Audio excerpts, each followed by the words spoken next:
La Russie transfère des missiles Bastion à l'Iran, une décision qui, à première vue, pourrait sembler n'être qu'une simple coopération militaire. Mais dans les faits, il s'agit d'un acte de rupture, un coup géopolitique décisif, déployé avec le sang-froid stratégique de Moscou. Le ministre russe des Affaires étrangères, Sergueï Lavrov, ne laisse planer aucun doute.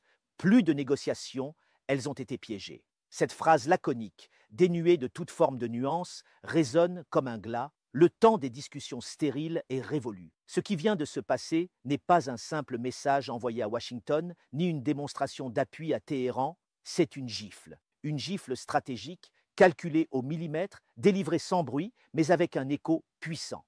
L'histoire ne se répète pas toujours, mais certains gestes militaires deviennent fondateurs d'époques nouvelles, et le déploiement de ces bastions en est un. Le missile P-800 Onyx, qui équipe le système Bastion, est un monstre de technologie.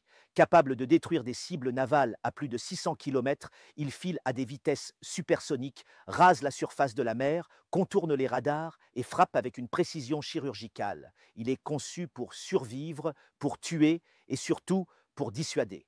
Lorsqu'ils sont déployés sur le littoral iranien, ces missiles verrouillent littéralement le détroit d'Ormuz. Ce passage stratégique par lequel transite près de 30% du pétrole mondial devient désormais un point de rupture.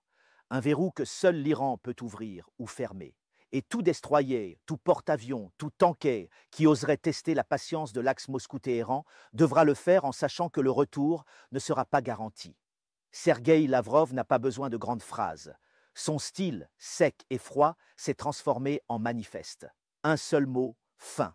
La Russie ne justifie plus ses actes. Et pourquoi le ferait-elle? Justifier, c'est reconnaître qu'il y a doute, hésitation. Or, Moscou ne doute pas. Ce transfert de missiles est un acte politique pur, une ligne rouge tracée à l'encre de la puissance. Pour les stratèges, cette livraison bouleverse tout. Le golfe Persique cesse d'être une chasse gardée américaine. Là où autrefois Washington opérait en maître, c'est aujourd'hui Moscou qui impose le tempo. Face à ce changement d'équilibre, les Américains ne sont plus dans une posture d'offensive, mais de repli. La rhétorique belliqueuse de la Maison-Blanche cède le pas à une panique voilée. Les communiqués s'enchaînent, les déclarations se multiplient, mais la peur est palpable. Car les stratèges du Pentagone le savent. Ces missiles ne sont pas symboliques, ils sont opérationnels. Les porte-avions américains, autrefois symboles d'une domination sans partage, deviennent maintenant des cibles flottantes. Chaque approche vers le golfe Persique est une roulette russe. Et c'est justement ce que Moscou et Téhéran veulent, rendre le coût d'une intervention américaine trop élevé pour être envisagée. Pour Tel Aviv, la situation devient intenable. Depuis des années, Israël multiplie les frappes préventives contre les infrastructures iraniennes, en Syrie, en Irak, voire directement sur le territoire iranien. Mais jusqu'à présent, ces frappes restaient sans conséquences majeures. Désormais, c'est différent. Avec les bastions en place, toute attaque contre l'Iran pourrait entraîner une fermeture immédiate du détroit d'Ormuz, voire des frappes sur les infrastructures énergétiques de la péninsule arabique. Une riposte asymétrique, brutale et surtout très efficace. Tel Aviv sait que si les premières heures d'une guerre ne suffisent pas à anéantir la capacité de riposte iranienne, alors la guerre est déjà perdue politiquement. L'Iran ne reçoit pas seulement des missiles, il reçoit une charge, une responsabilité. Ces systèmes ne sont pas des gadgets. Ils doivent s'intégrer dans une stratégie globale, être protégés, entretenus, camouflés.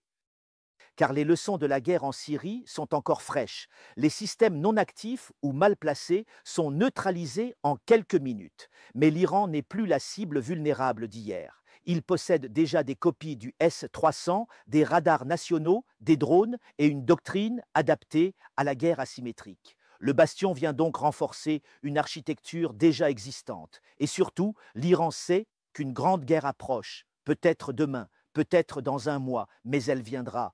Et cette fois, elle ne sera pas défensive. L'envoi des bastions est un signal. La Russie est prête à aller plus loin, pas seulement avec des armes, mais avec des drones, du renseignement, de la logistique via le corridor géopolitique Gaspésie, reliant la mer Caspienne au Golfe. Un couloir par lequel Moscou pourrait fournir en continu du matériel, des conseillers, voire des hommes. Mais cette volonté n'est pas illimitée. Si Moscou s'arrête à mi-chemin, l'Iran tombera seul. Et aucun système défensif, aussi sophistiqué soit-il, ne suffira contre une opération conjointe américano-israélienne massive. En revanche, si Moscou maintient le cap, si elle élève le ton à chaque menace, alors le Moyen-Orient devient le nouveau pivot d'une troisième guerre froide, non plus seulement locale, mais planétaire. Ce n'est pas que l'Iran qui est en jeu, c'est le modèle même du monde. Depuis des décennies, c'est Washington qui édictait les règles, sanctionnait, menaçait, frappait. Aujourd'hui, c'est Moscou qui répond, et elle répond avec des missiles. Le message n'est pas que pour les Américains, il est pour le monde non occidental. Pour les nations qui, comme l'Iran, comme la Syrie, comme le Venezuela, veulent sortir de l'étau. Car les missiles bastions ne sont pas qu'une arme, ce sont des symboles. Le langage dur de la souveraineté. Ce que l'Occident redoutait est en train de se produire. Un bloc de la résistance, solide, armé, coordonné, avec une stratégie, avec une doctrine. Et surtout, avec le soutien logistique et technique d'une puissance mondiale, la Russie. La question n'est plus de savoir si une guerre éclatera, mais quand, et surtout, sous quelle forme.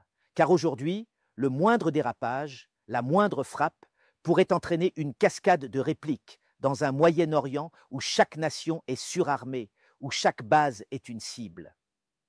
Alors que les vents du Golfe se chargent de l'odeur du pétrole et de la poudre, une chose est sûre, la Russie vient d'inscrire son nom dans la nouvelle équation.